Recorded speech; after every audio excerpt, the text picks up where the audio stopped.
नमस्कार दोस्तों, स्वागत है आप सभी का मेरे YouTube चैनल बैंकिंग बज़ में। मैं हूं प्रियंका और जैसे कि मैंने आपको अपनी पिछली वीडियो में बताया था कि मैं कमिंग सून में इंग्लिश कैसे प्रिपेयर करें इस टॉपिक में वीडियो लेकर आने वाली हूं। तो आज इसी टॉपिक में मैं इस वीडियो में डिस्कस करने वाली हूं कि आप लोग बैंकिंग एग्ज़ाम के लिए इंग्लिश को कैसे प्रिपेयर कर सकते हैं।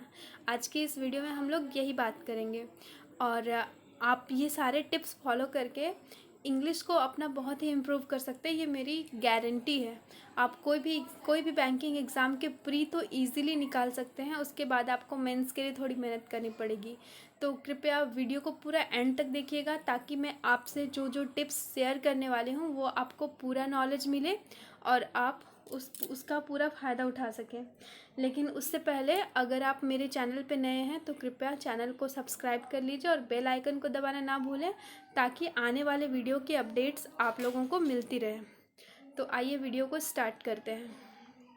आज का टॉपिक है हमारा इंग्लिश की प्रिपरेशन कैसे करें बैंकिंग एग्ज़ाम के लिए। बैंकिंग एग्ज़ाम के लिए इंग्लिश की प्रिपरेशन कैसे करें इस टॉपिक में बात होगी, लेकिन आप लोगों को ये वीडियो पूरा एंड तक देखना होगा क्योंकि कोई भी चीज़ का अधूरा ज्ञान बहुत ही खतरनाक होता है। अगर आपको ज्ञान लेना है तो कृपया पूरा लें, अधूरा ज्ञान किसी काम का नहीं है। अगर आप मुझसे सीखना चाहते हैं कि इंग्लिश को कैसे प्रिपेयर करें तो इस वीडियो को कृपया पूरा एंड तक देखेंगे। सबसे पहले इंग्लिश की प्रिपरेशन करने पे मैं आज दो टॉपिक्स पे बात करने वाली हूँ। इंग्लिश का ये बेस होता है। इन दो टॉपिक्स को अगर आप मजबूत कर लेते हैं तो आपका पूरा इंग्लिश सेक्शन मजबूत हो जाता है, ऑटोमेटिक ही सारा अच्छा हो जाता है। पहला है रीडिंग कॉम्प्रिहेंशन और दूसरा है कॉमन एरर्स। रीडिंग कॉम्प्रिहेंशन एक ऐसा पार्ट है जो आप प्रिपेयर कर लेते हैं, मतलब आपकी रीडिंग स्किल अगर अच्छी हो जाती है तो कॉमन एरर हो, क्लोज टेस्ट हो या फिर फिलर्स हो, ऑटोमेटिक वो सारे इम्प्रूव हो जाएंगे। जब हम कोई भी चीज़ रीडिंग करने की हैबिट डालते हैं, मेरा रीडिंग कॉम्प्रिहेंशन कहने का मतलब सिर्फ रीडिंग करना नहीं है। रीडिंग करने के दौरान आपको जो भी हार्ड वर्ड्स लग रहे हैं उनका मीनिंग देखना है, उन्हें अप्लाई करना है। और अगर जैसे कि बार बार आप उस पैसेज को पढ़ रहे हैं, बार बार कोई एडिटोरियल पढ़ रहे हैं, उसमें बार बार वो वर्ड रिपीट हो रहे हैं तो उसका मीनिंग भी आपको ईजिली याद हो जाएगा।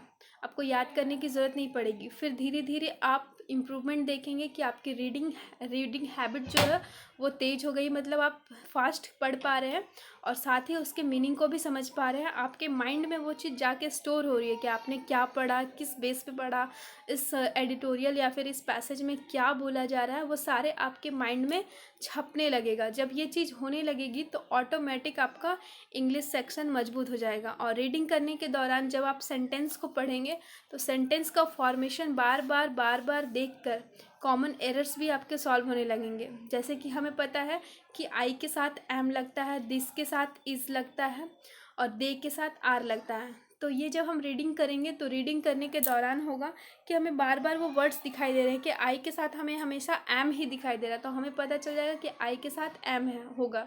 अगर कॉमन एरर में हमें आई के साथ इज दिखता है तो वहाँ पे हमें एरर मार्क कर पाएंगे। ये मैं बस एज एन एग्जाम्पल बोल रही हूँ। इसी तरह से आपका इम्प्रूवमेंट होगा, बस मेरा ये कहने का मतलब है। तो इन दोनों टॉपिक्स पे आप लोगों को मेहनत करनी है और वो कैसे करनी है वो हम आज इस वीडियो में बात करेंगे। कृपया वीडियो को एंड तक देखिएगा, पूरा वीडियो एंड तक बने रहिएगा। मैं आप लोगों को अपना एक्सपीरियंस बताना चाहूँगी। मैंने जब बैंकिंग के प्रिपरेशन स्टार्ट की थी तो मैंने कौन कौन से बुक्स फॉलो किए थे। ये है वो 3 बुक्स जिसे मैंने फॉलो किए थे और मुझे ये बुक्स अच्छे लगे थे, तो मैं बस आप लोगों के साथ शेयर कर रही हूँ। अगर आप लोगों को अच्छा लगे तो आप लोग इसे परचेज़ कर सकते हैं, पढ़ सकते हैं। अदरवाइज़ आप जो फॉलो कर रहे हैं वो कर सकते हैं। पहला जो बुक है how to read better and faster, इसमें रीडिंग स्किल के बारे में बताया गया है। ये आप लोग देख सकते हैं। इंग्लिश इज़ ईजी जो बीएससी पब्लिकेशन का दूसरा बुक आप लोगों को दिखाई दे रहा है, ये इंग्लिश ग्रामर के बारे में है। और तीसरा बुक जो है मिरर ऑफ कॉमन एरर्स, इसमें आपको कॉमन एरर्स के क्वेश्चंस मिलेंगे। ये आप तीनों बुक जो है अमेज़न से ख़रीद सकते हैं और ख़रीदने का लिंक मैं आप लोगों को डिस्क्रिप्शन बॉक्स में प्रोवाइड कर दूँगी। आप लोगों को अगर पढ़ने की इच्छा है तो ज़रूर ख़रीदें, वरना पैसे वेस्ट करने का कोई मतलब नहीं है। और इसके अलावा आप लोगों को अपनी रीडिंग स्किल कैसे इम्प्रूव करनी है इस टॉपिक में हम लोग बात करेंगे। सबसे पहली बात यह है कि आप लोगों को डेली न्यूज़पेपर पढ़ना है। इंग्लिश न्यूज़पेपर आप लोगों को डेली रीड करना है, डेली बेस पे। इंग्लिश न्यूज़पेपर बहुत सारे हैं, जैसे कि times of India, the Hindu, the Indian express etcetera. तो इंग्लिश न्यूज़पेपर आप लोगों को पढ़ना है। इंग्लिश न्यूज़पेपर में जो एडिटोरियल पार्ट होता है, ओपिनियन पार्ट, उसके लेफ़्ट साइड में देखिएगा 2 या 3 एडिटोरियल्स होते हैं, उन्हें आप पढ़िएगा। उन्हें पढ़ने के दौरान में जो भी आपको हार्ड वर्ड्स मिलेंगे जिसका मीनिंग आपको नहीं पता है, एट अ टाइम उसका मीनिंग निकालिएगा और देखिएगा। लिखने की या याद करने की ज़रूरत नहीं है, बस देख लीजिएगा, ताकि एट अ टाइम आपको वो पैसेज समझ में आ जाए कि वो किस टॉपिक में बात की जा रही है, क्या बोला जा रहा है। फिर इसी तरह से जब आप पढ़ेंगे तो आपको कुछ वर्ड्स जो है वो बार बार रिपीट होंगे, तो वो अपने आप याद हो जाएगा। इससे आपकी रीडिंग स्किल अच्छी होगी, आप फास्ट पढ़ पाएंगे। जैसे कि एग्जांपल देती हूँ, एक कॉमन पैसेज को कोई बंदा 2 मिनट में ख़त्म कर लेगा और कोई उसे 10 मिनट भी लगा देगा, और 10 मिनट पढ़ने के बाद भी उसे कुछ समझ में नहीं आएगा, और वो 2 मिनट पढ़ के भी पूरा समझ सकता है। तो ये सब पूरा रीडिंग पे बेस है। जैसे कि आप अगर एग्ज़ाम में कोई रीडिंग कॉम्प्रिहेंशन का क्वेश्चन करते हैं, तो आपकी रीडिंग स्किल अगर अच्छी नहीं है तो आप वो पैसेज पूरा पढ़ेंगे, आपके माइंड में कुछ बातें छपेंगी, कुछ बातें नहीं छपेंगी। जब आप क्वेश्चंस करने जाएंगे, क्वेश्चंस जब करने जाएंगे तो आप पहले क्वेश्चन पढ़ेंगे, फिर उसके बाद उसका ऑप्शन पढ़ेंगे, फिर उसके बाद आपको कुछ डाउट होगा तो आप फिर से वापस पैसेज में जाएंगे, उस पैरा को ढूंढेंगे जहाँ उसका आंसर है, फिर से वापस आप क्वेश्चन में आएंगे, फिर से उसे ऑप्शंस को पढ़ेंगे और टिक करेंगे। इसे करने में मैं आप लोगों को बता दूं कि आपको काफ़ी टाइम लग जाएगा। एक पैसेज आप जितने समय में कर सकते हैं उसका 4 गुना टाइम आपको लग जाएगा, और प्लस हो सकता है कि वो क्वेश्चन जो आपने किए 10 में से आपके 6 गलत हो गए, क्योंकि आपकी रीडिंग स्किल अच्छी नहीं है। और अगर यहीं पे आपकी रीडिंग स्किल अच्छी होती है तो आप जैसे ही पैसेज को पढ़ते हैं आपको पूरा पैसेज समझ में आ जाता है। जैसे ही आप क्वेश्चन पे जाते हैं, क्वेश्चन पढ़ते हैं, आपको समझ में आ गया क्वेश्चन में क्या पूछा जा रहा है, पैसेज में क्या बताया गया था, आप तुरंत ऑप्शन टिक करेंगे। जल्द से जल्द आपका रीडिंग कॉम्प्रिहेंशन कंप्लीट हो जाएगा, और रीडिंग कॉम्प्रिहेंशन में गलत होने के बहुत कम चांस होते हैं। मैं श्योरिटी देती हूँ कि आपके 10 में से 8 क्वेश्चन तो सही हो ही जाएंगे। बस आप लोगों को अपना रीडिंग स्किल अच्छा करना है। और इंग्लिश न्यूज़पेपर पढ़ने के लिए आप ऑनलाइन पढ़िए, क्योंकि ऑफलाइन पढ़ के कोई फ़ायदा नहीं है, हमें ऑनलाइन एग्ज़ाम देना है। ऑफलाइन अगर आप न्यूज़पेपर लेते हैं डेली घर पे तो अच्छी बात है, लेकिन उसे बंद कर लीजिए, ये पैसे वेस्ट है। अगर आप बैंकिंग प्रिपरेशन करें तो आपको सभी चीज़ें ऑनलाइन करनी है। जैसे कि मैंने अपनी पिछली वीडियो में भी बताया था, आपको मॉक टेस्ट ऑनलाइन देना है, और यहाँ पे मैं बोल रही हूँ कि आपको इंग्लिश न्यूज़पेपर रीडिंग भी आपको ऑनलाइन ही करनी है।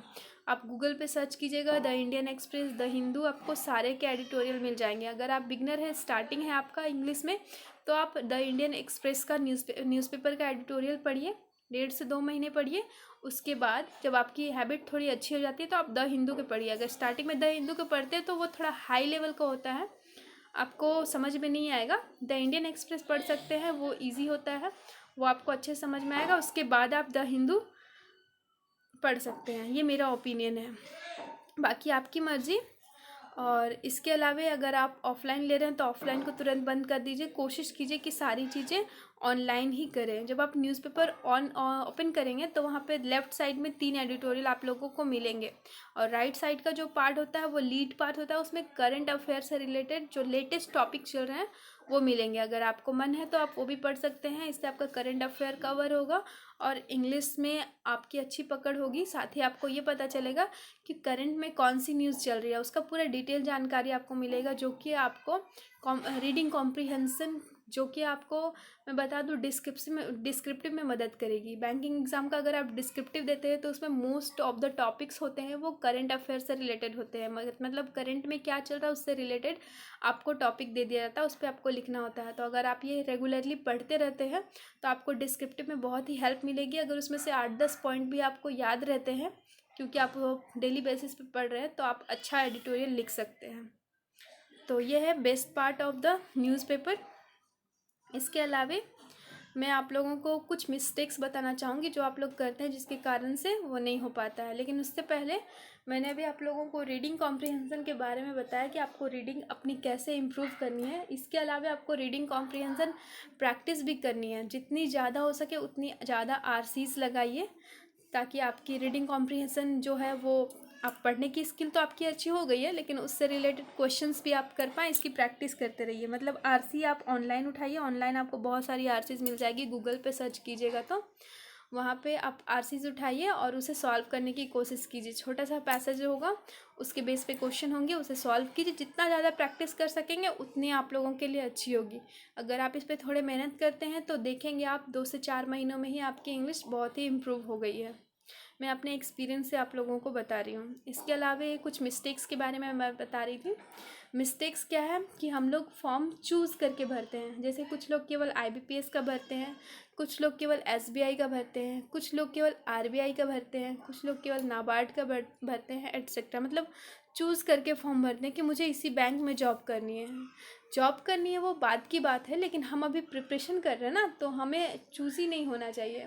मेरे ख्याल से हमें सारे फॉर्म भरना चाहिए। आप बैंकिंग की प्रिपरेशन कर रहे हो तो बैंकिंग के आपके जितने फॉर्म्स निकलते हैं आप सारे भरिए। इससे होता ये है कि आपके हर एक महीने 15-20 दिन के बाद एग्ज़ाम्स होते रहेंगे। तो इसमें मैं बता दूं, एग्ज़ाम्स अगर होते रहते हैं तो आपके मन में एक ये प्रेशर होता है कि मुझे एग्ज़ाम देना है इस डेट को, तो मुझे प्रिपेयर रहना है। तो आप लोगों की प्रैक्टिस बनी रहती है। प्रैक्टिस बनी रहने से क्या होता है कि आप लोगों का एग्ज़ाम जो है वो इस तारीख को होना आप लोगों को पता है, तो आपकी प्रैक्टिस बनी रहेगी, आपकी स्पीड अच्छी रहेगी। स्पीड तो कभी कमी नहीं होगी। और एक समय ऐसा आएगा, मेरी बात मानिए, आप लोगों का कोई प्री नहीं छूटेगा। एक टाइम ऐसा आएगा कि आपका सारा का सारा प्री निकलेगा। उसके बाद आप मेंस की तैयारी कीजिए। मैं गारंटी देती हूँ जल्द से जल्द आप लोगों की बैंक में नौकरी लग जाएगी। और दूसरी गलती हम लोग करते हैं कि हम लोग ऑफलाइन टेस्ट देते हैं। जैसे पिछले वीडियो में मैंने बताया था, अगर आपने नहीं देखा है तो कृपया लिंक डिस्क्रिप्शन बॉक्स में है, जाकर ज़रूर देखिएगा।